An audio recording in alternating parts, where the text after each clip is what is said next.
Next on BYUSN, men's hoops drops its first game of the season at Utah. What went wrong and how much did it affect the Cougars and the metrics that matter? Bron Kusi joins the program to discuss where BYU goes from here and what's sustainable from the 8-1 start. Zach Wilson had arguably his best day as an NFL quarterback yesterday for the Jets, but should that performance change how the Jets look at Zach moving forward? And BYU high jumper Sierra Tidwell-Alfin breaks a 34-year-old record on Saturday, and she'll join us in Studio B to talk about it. How about that? You see the crowd go nuts. I believe she can fly. Welcome to BYU Sports Nation, presented by the BYU Store, official outfitter of BYU fans everywhere. It is Monday, December 11th. It is Spencer Linton's birthday. Happy birthday to Spence. He is, I'm not going to tell you how old. I am Jerem Jordan. He wishes he was Shohei Ohtani's agent, Jason Shepard. I think he's like 24 or something. I think I know, but we'll keep that on the down low. Yeah. And yes, I do wish I was Shohei. Here, I'm going to show you. Yeah? Okay, so all right, he's a year older than I thought. Then. He's a year older than you thought? Well, I just would have thought. I probably just forgot. Yeah, he looks younger than he is. Yeah. Look, that's rude to do that on TV where you hide information. They're called inside You got to be jokes. quick with me. I'm from Erie, PA. Yeah, but yes, in terms of being Shohei Ohtani's agent, $700 million over 10 years. I'm not great at math, but that's $70 million a year. That's, yeah. By the way, not good at math either. $7 million is what his agent would get if he gets 10%. If he gets half of that, $3.5 million. And you're saying per year? Per year. Yeah. By the way, saw the stat on Saturday. And by the way, that broke like right before the women's basketball game. Mm-hmm. And so like we were all talking about it. I was talking with the coaches, like, did you say this? It was crazy. But there were, if you average that out, as we mentioned, $70 million a year that he'll make throughout the course, taking last year's salaries for Major League Baseball teams, that would average more than 2 teams' entire payroll from last year. And A's, Rays? Orioles. Orioles? A's and Orioles. Great, all things considered. We're less than $70 million, and Shohei's going to make that in one season. That's amazing. You know what? That used to be worth even more. In this economy, it's still good. I would love to write out a tithing check for $70 million. Well, net versus, Net versus gross. You get there are 2 types of tithing payers. Yeah, the net versus the. By the way, I'm glad you got the white memo. We're trying to cleanse ourselves like of a cream-ish. We're trying to cleanse ourselves of what happened on Saturday. Yeah. Well, let's talk about it. All rise and shout. It's time for West Training. 14th ranked BYU Cougars, the Runnin' Utes, and 15,000 in a sellout. And another great game in this historic rivalry. Right wing Robinson for 3. And a foul! Jackson Robinson.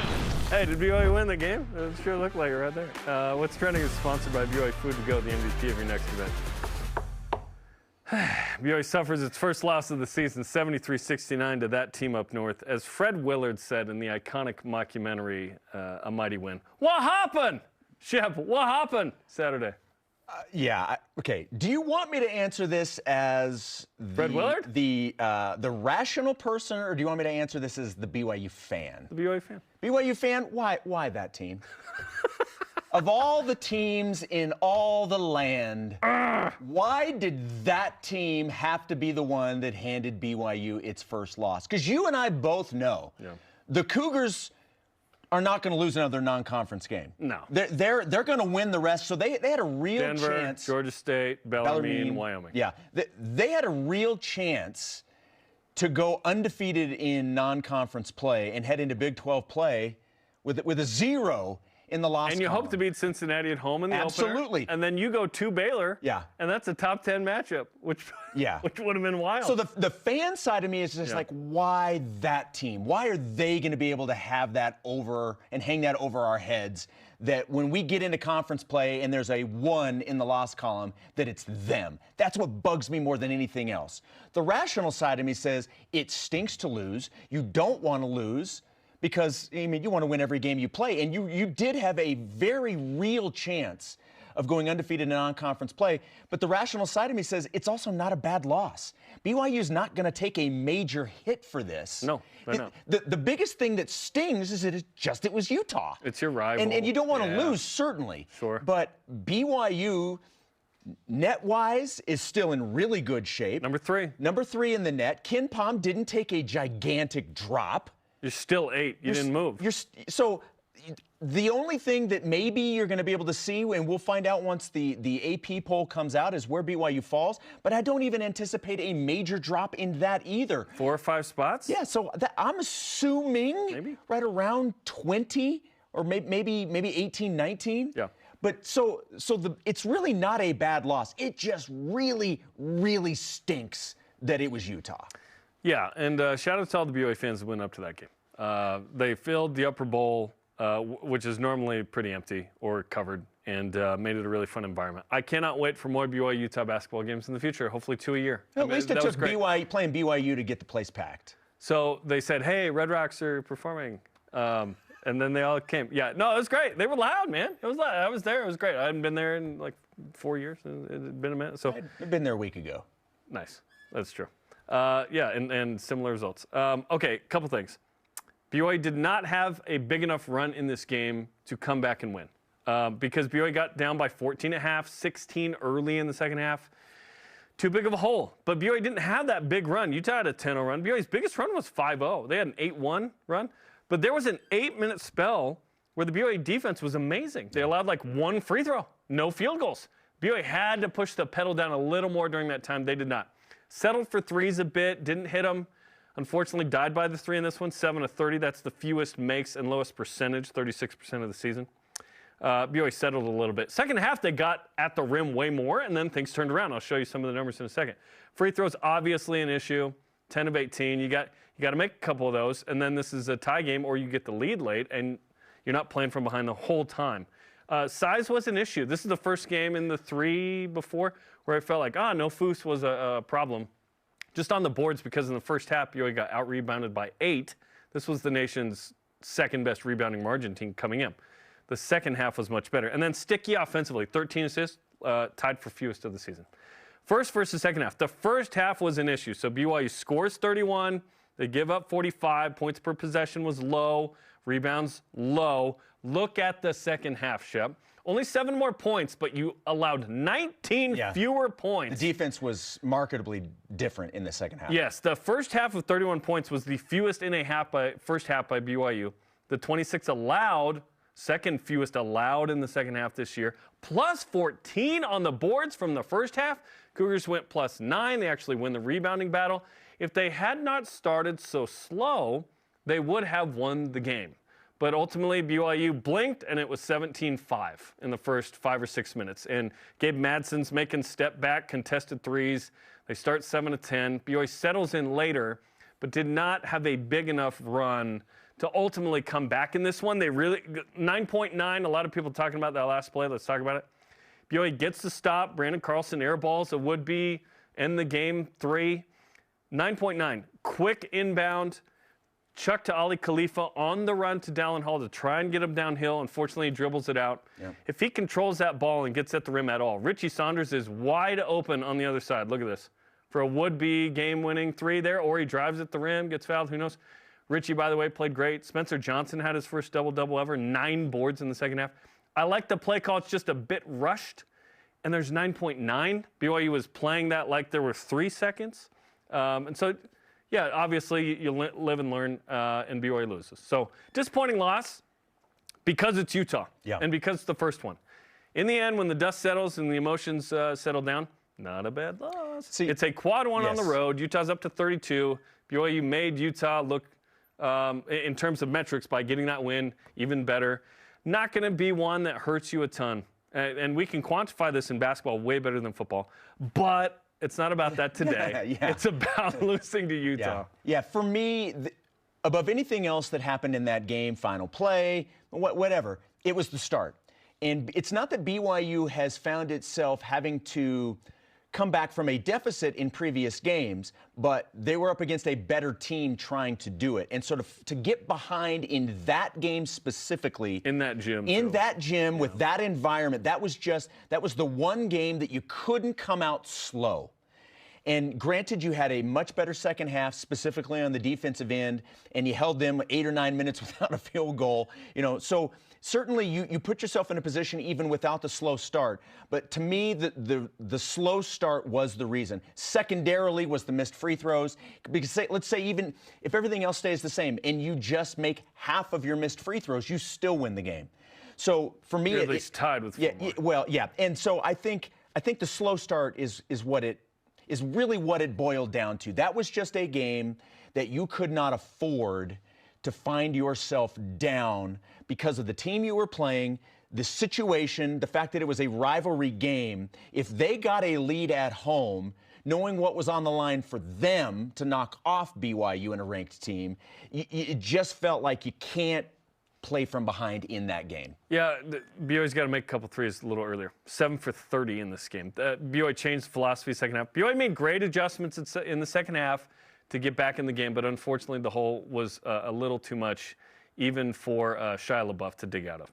Okay, we love a good petty and vindictive stat, do we not? We love that, right? Yeah. PNV? Yeah. Here's our stat of the day. It's the BYU Sports Nation stat of the day. Okay, here's a coping mechanism. It's been 1,565 days since Utah beat BYU in football. Can you read that again just to make me feel better? It's been 1,565 days since Utah beat BYU in football. Yeah.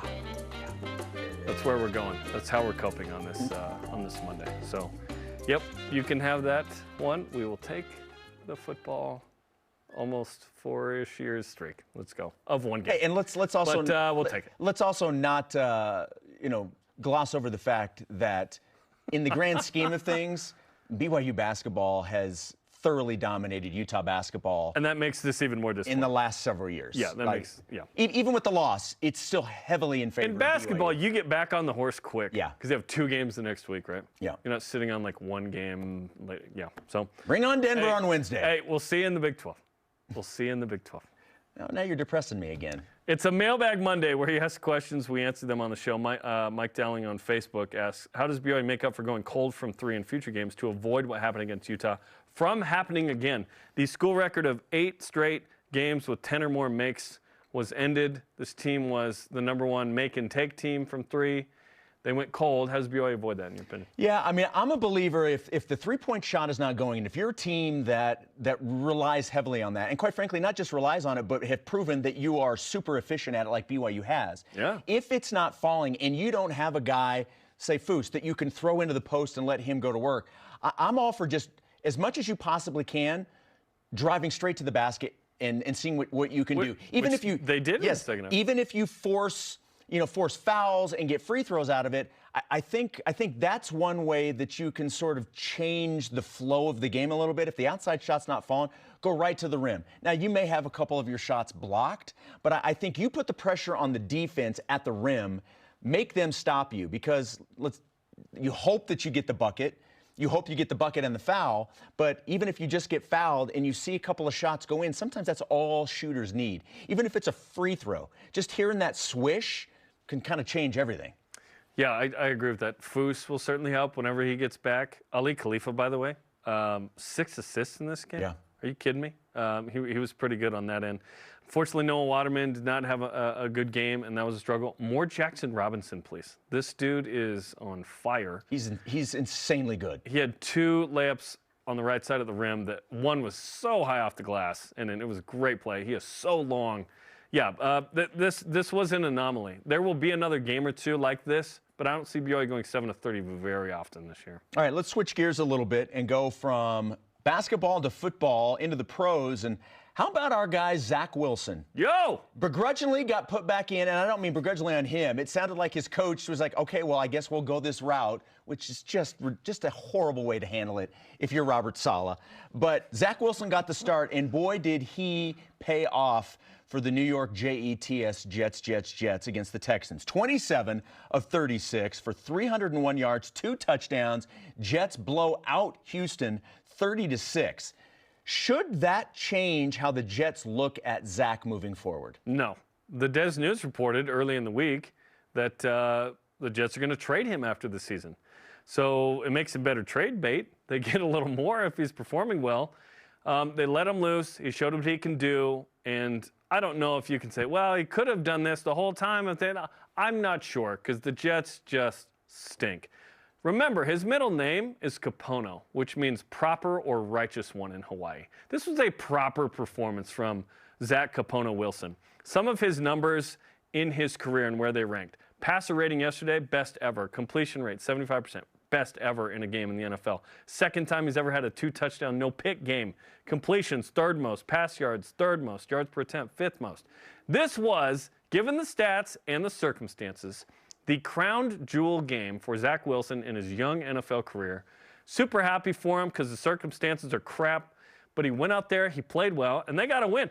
Listen, C.J. Stroud is like one of the best rookies, right? And look, Zach Wilson totally outplayed him and did a nice job. So I wish Zach the best of luck, not only at the end of the season, but with the other team he's going to play for in the future. And I cannot wait for him not to be in the green of the New York Jets because then maybe he's got a chance to do something.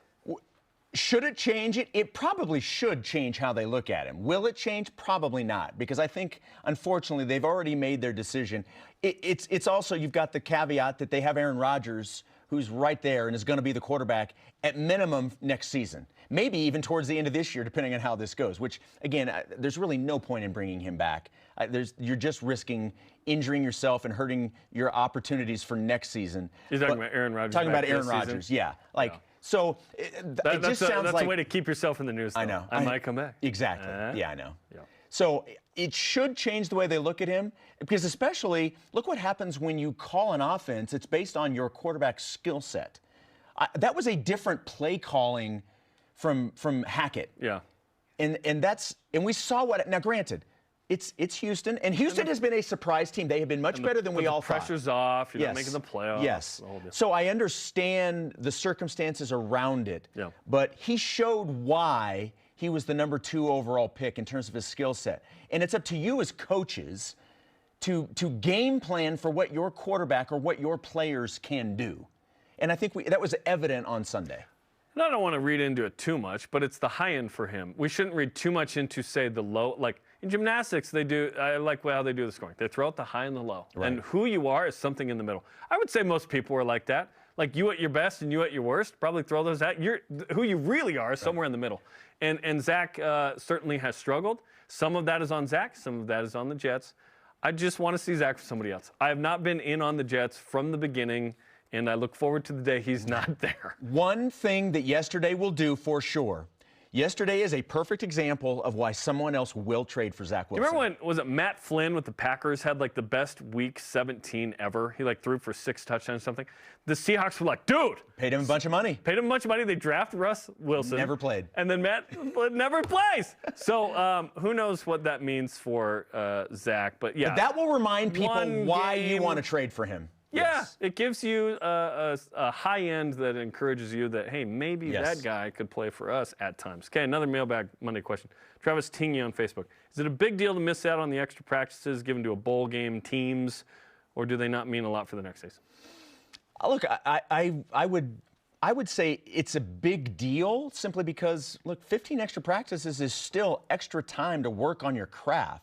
I'm not going to brush aside the opportunity for 15 practices. At the end of the day, though, I mean, it is what it is. Are you going to be significantly better because you had 15 extra practices in December for a game that's being played in August? Probably not. But I know coaches want those 15 practices. It's important to them. So because it's important to them, you miss out. BYU also, without those practices, can focus more on the portal and the recruiting because, by the way, we are 9 days out from signing day. Stay tuned to BYU Sports Nation on December 20th for that. So, great question, Travis. I could see both sides of that. Continue to weigh in on X, Facebook, and Instagram on a Mailbag Monday. All right, BYU men's basketball will look to get back on the winning ways on Wednesday when the Cougars host Denver. The Pioneers coming here once again. Pioneers versus Brigham Young. The Pioneers making the trek once again. A matchup for the ages. Pre-game coverage begins at 8 Eastern on BYUtv and BYU Radio, with the game beginning at 9 Eastern on Big 12 Now on ESPN Plus and on BYU Radio. After the break, Bron Kusi on what happened against Utah in hoops and what his football priority portal players are. This is BYU Sports Nation. This portion of BYU Sports Nation is presented by BYU Food to Go, the MVP of your next event. partnership where customer experience comes first. It's our focus. It's your expectation. We provide support to those that go the extra mile for all of us. Supplying products, training, and service for generations. Learn more at bradyindustries.com.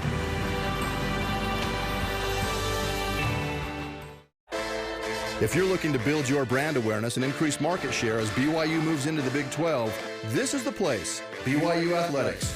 We can provide the tools you need to make sure your company is seen and heard. BYU Athletics is where you can align your products and services with loyal fans that cheer for our Cougars. And they can also help your business win. Learn more about what a partnership with BYU Athletics and your company will look like. After all, this is the place. Email sponsorship at byu.edu today.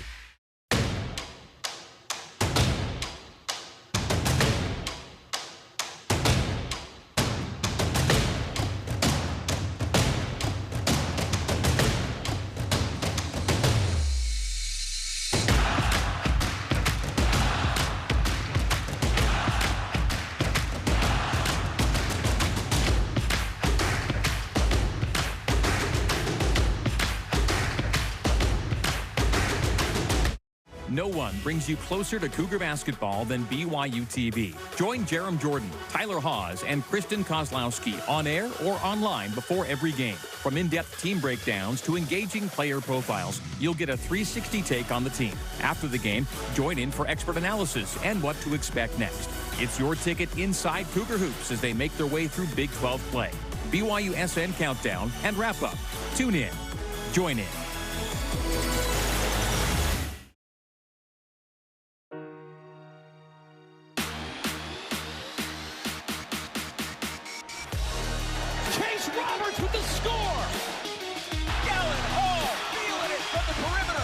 Jackson Robinson is off to the races. More Jackson Robinson, man. This guy's on fire. Dallin Hall had a great second half as well. Welcome back to BYU Sports Nation. Jerem Jordan, Jason Shepard on this December 11th. Let's welcome in a former, not only football star at BYU, but he played basketball as well. That's what Kafusis do. He is Bronson Kusi. What's up, bro? How you doing, man? Oh, doing good. Do you still play basketball? You ever play pickup still? Of course. You can play that a little easier than football at, post BYU, right? Yeah, just not as much jumping. Not as much jumping, just shooting. Just threes at this point? What are we doing? Sometimes I get brave and go in there. Yeah. I can't even imagine somebody. Bronson and I actually were having this conversation when we recorded Deep Blue, the radio version. I can't even imagine somebody seeing Bronson come into the paint. Like your eyes probably just get gigantic. There's only one person I can think of. It's Corbin. Going, yeah, all right, let's go. Yeah. Oh yeah. You and Corbin one-on-one recently? Not recently. But there's always a reigning 21 champion. Because we play 21 all the time. Who is it right now? He's right here. He wouldn't have brought that up. He is him, yeah. Okay, so BYU goes up to Utah, and unfortunately the first loss of the season happens. Mm-hmm. What are your takeaways from that game? I really feel like, the way that we lost, I still feel like, I don't feel bad, but I feel like, we just had an off night shooting. And just imagine if we were just even hitting our numbers that we normally hit. Like, I think we were 20-something% beyond the arc, and it's like, okay, we just bumped that up to where we were. Hit 2 or 3 more? Yeah, we would have been fine. And but you have to, what I liked about it though is how it gave the team opportunity to fight back and be down and have to claw their way back, because every team has to experience that. And so even though we lost, they were able to experience, this is what we have to do. So take me through, because you've done it on the football side and the basketball side. When a team gets down, what's happening internally with the team when you're saying, all right, we're down big, let's try and chip away? Like, take me through what that's like and how you do that, how you stay in the right frame of mind to make comebacks. I feel like in basketball especially, you have to really focus on the dirty work of basketball. So you focus a lot more on the 50-50 ball. You focus a lot more on offensive rebounds, on steals, on anything that gets the ball into your hands more. And the scoring, it's interesting. I feel like the scoring just starts to come. But it's coming because you've created momentum off of all the hard stuff over here. And so I feel like it's very different in a sense than football. You know, when you have to come back in football, just because it's so up and down with basketball. And so you can change momentum faster, I feel like, in basketball. And we saw that in women's soccer as well, where it's like, hey, you can score a couple of goals quickly here. Yeah. You can get them on their heels. Okay, so BYU's 8-1 through 9. And if you had to lose one in the first 9, that one hurts. But beating San Diego State, probably better to win that game and kind of get in the national conscience a little bit than winning at Utah, though if you just value the rivalry, you want that game. But BYU's sitting pretty right now. They got 4 home games against teams they should beat at home. We'll see. You got to win those games, of course. But if BYU does that, they're 12-1 in non-con. Like, this is ahead of schedule where BYU is right now. How you feeling about this group and maybe adjusted expectations based on better performance so far? Yeah, I really like this group. I like the way they play together. As I watch the games, you're seeing multiple guys score. And I like how they're able to really play off each other. It's nice to see them all, they have their roles, but all of them are about doing the hard stuff. They all rebound. They all play defense. They all talk on defense. They all, none of them are just, oh, I'm just a shooter and I'm not going to go play defense. Or I'm just a shooter, I'm not going to go in there and rebound. Yep. It's like, oh no, they all can do it.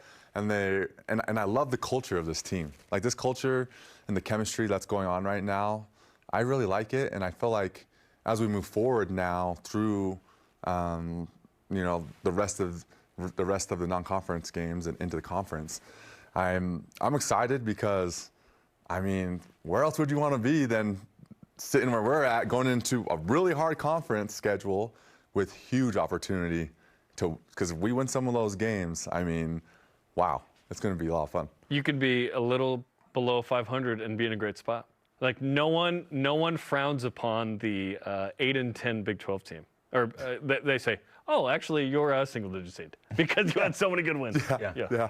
So this team is, by most people's accounts, ahead of schedule, like we were mentioning before. And it's fun to watch. It's been a fun season to start out because of not only just the wins, but to your point, the style of play and the way they move the ball. It's a fun brand of basketball. What do you think has been the biggest difference from last year to this year? Why do you think they have been able to come out and start the season as well as they have? That's a good question. And, for me, I kind of look at it from the player side of, man, there's just a lot more chemistry there, a lot more trust. And they've talked about that. Yeah, there is a significantly high chemistry on this team. They've all talked about that, and that's, how important that is. Is that time spent, like, retaining the core, and then they had a foreign trip, which always helps and all that? Yeah, I would say it's all the stuff. It's nice to retain the core, and then what the core does away from the court and away from the locker room really matters. And so if you're spending time with each other, going on those trips, doing fun things, and what happens is what you do off the court follows you on the court. So if you have a lot of team chemistry off the court, it's going to transfer. And so I love watching that, actually, because it's a real thing, and that's why you see a lot of, like, the best teams. I mean, they're like family off the court. They're together a lot. They're always doing things together, and they're able to, that trust is real. So, yeah. It's awesome. Okay, let's ask you a couple of football questions. What are your biggest transfer portal priorities in terms of position groups that need to be addressed this offseason for BYU football? This transfer portal, this one specifically is going to be probably the wildest that we've seen across all college football. Why? Because the players are a little settled in to, I can make money now, and I can use leverage, and I can do, and so, which I'm excited about. I love that, and they should. And I think specifically with BYU, I mean, we're going to be bringing some guys here, 100%, just like everyone else. And so I'm I'm looking forward to bringing in some added playmakers that can really, like, they come in and they're really good at what they do, and they immediately make impact. What position groups are you thinking? I want to see, I mean, for me personally, I feel like, okay, if we could get like a really good tight end that could come in, win a lot of one-on-ones, like that we can go to all the time, that would be awesome. And just to add to the talent that we already have, I mean, we have talent on the D-line, but you know, I want to see some more pass rushers, because it's really nice when you can rotate pass rushers, because they get tired, you know, especially if they're playing all four. I know, right? I know, right? I know, they get, like, I remember, you know, you're out there in 2 minutes and you're rushing hard, and then you're dead, but you're not going to come off, because you know if I go off, the person behind me, there's no, like, it's going to be a big drop off. So I want to, if there's guys that, you know, you can rotate on the defensive front, oh, that'll make a huge difference.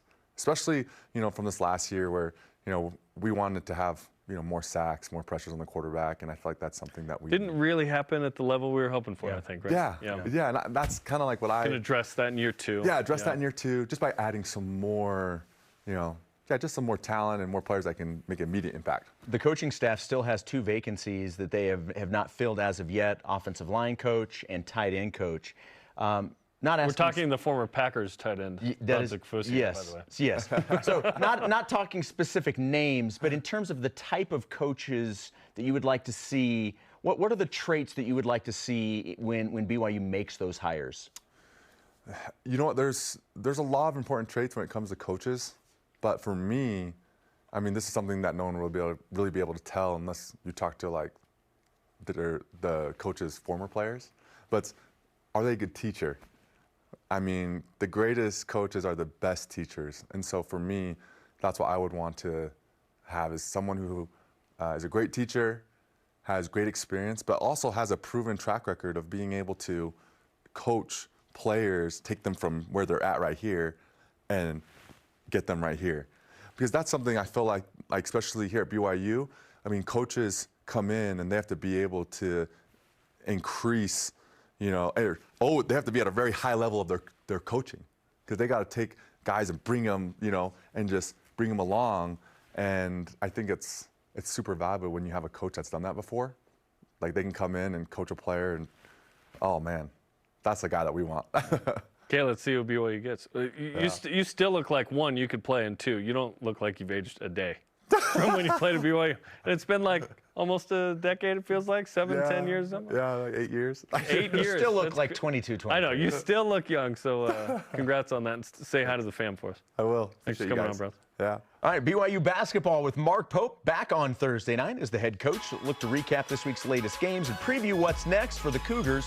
You can check it out at 8:30 p.m. Eastern Time on the BYUtv app and on ESPN+. Oh, we back on the horse, man. We got Denver Wednesday, Georgia State Saturday. Pioneers coming again. Let's go. It was a banner day for the Cougs in the NFL, and will Jaron Hall be a starter again for the Vikings? We'll ask and address that. This is BYU Sports Nation. BYU Sports Nation is presented by the BYU Store, official outfitter of BYU fans everywhere.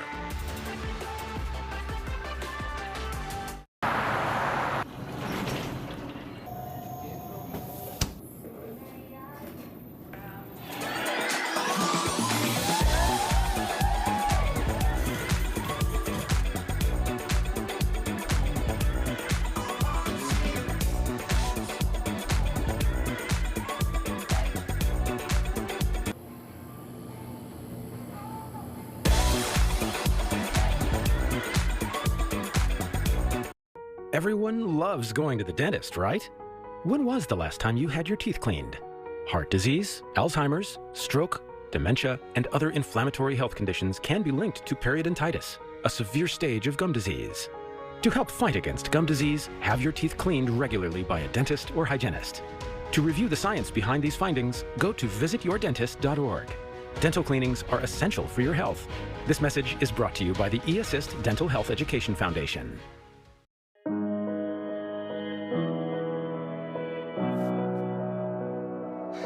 You're doing it.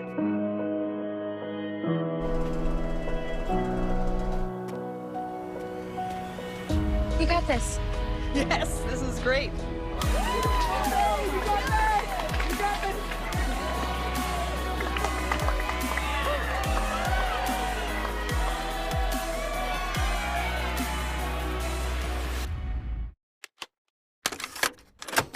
Hit the road with the all-new and all-electric Nissan Ariya SUV.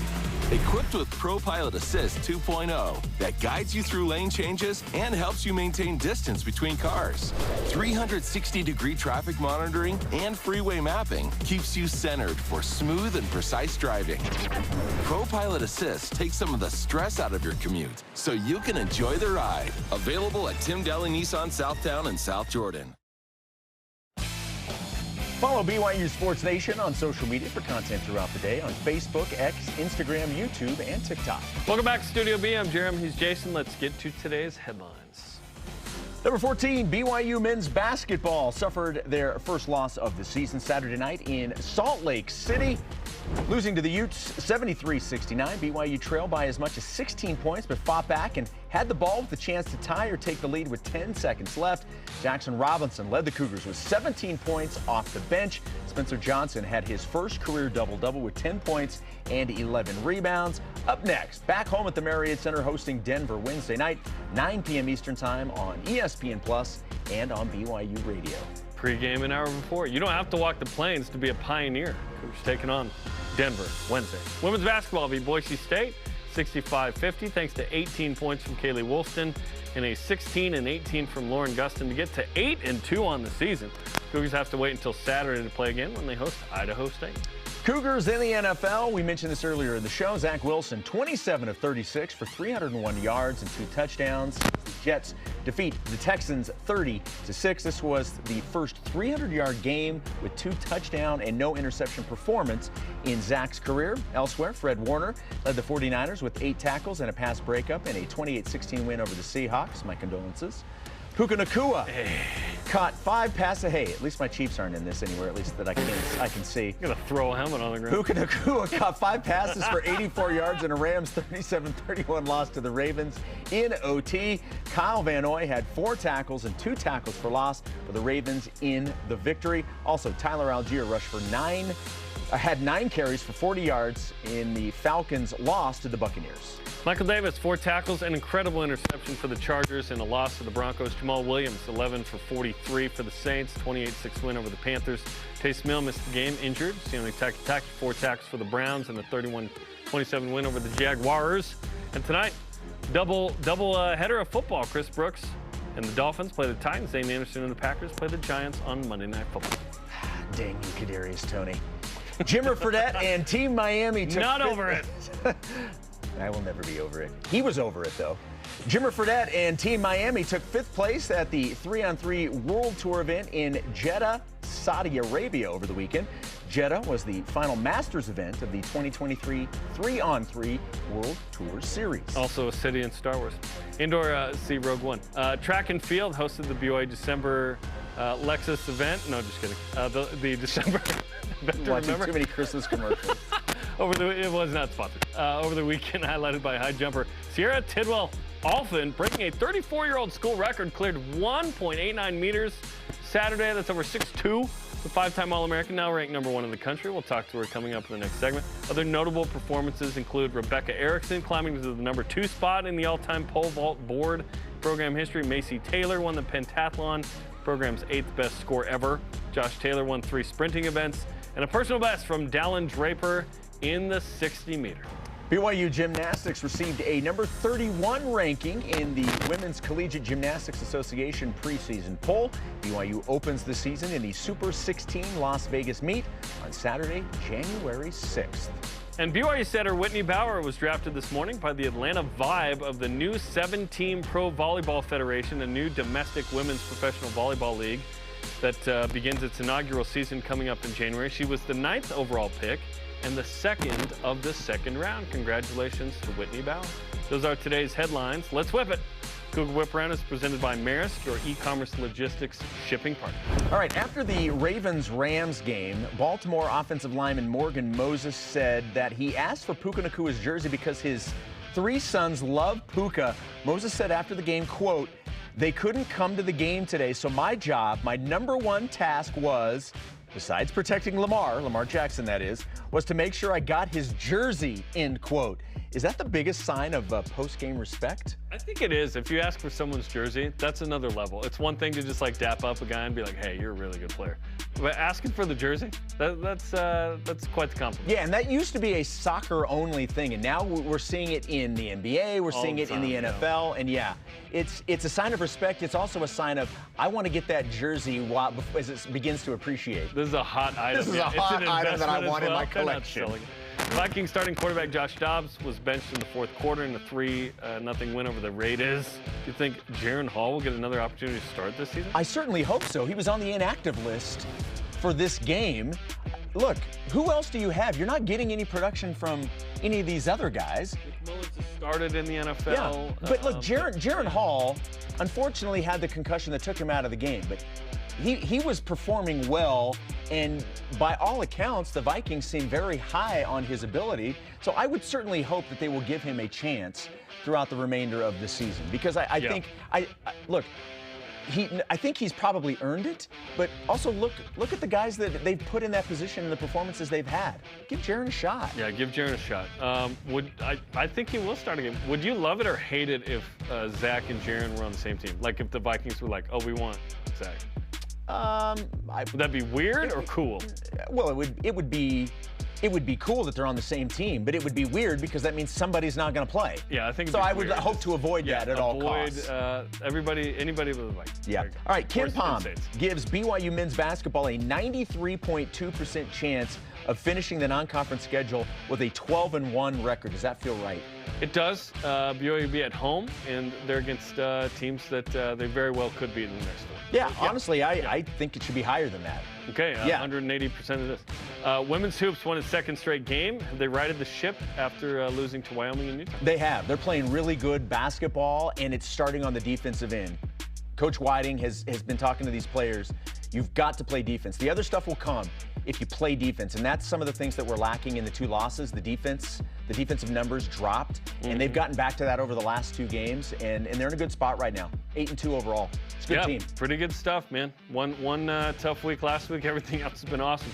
Okay, coming up, Sierra Tidwell-Alphen broke a 34-year-old school record over the weekend with a high jump of 6'2".